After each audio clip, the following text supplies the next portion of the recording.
একদিন এক সাহাবী রাতে নামাজ পড়ছিলেন। হঠাৎ তার ছোট সন্তান ঘুম ভেঙে কেঁদে উঠল।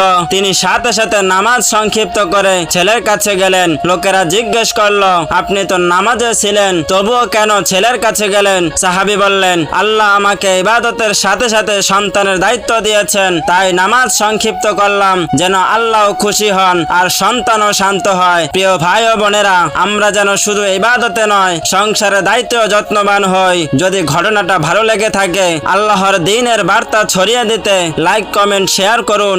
আর ইনশাআল্লাহ আরো সুন্দর ইসলামিক ঘটনা পেতে চ্যানেলটি সাবস্ক্রাইব করে রাখুন, এতে আপনিও সওয়াবের অংশীদার হবেন।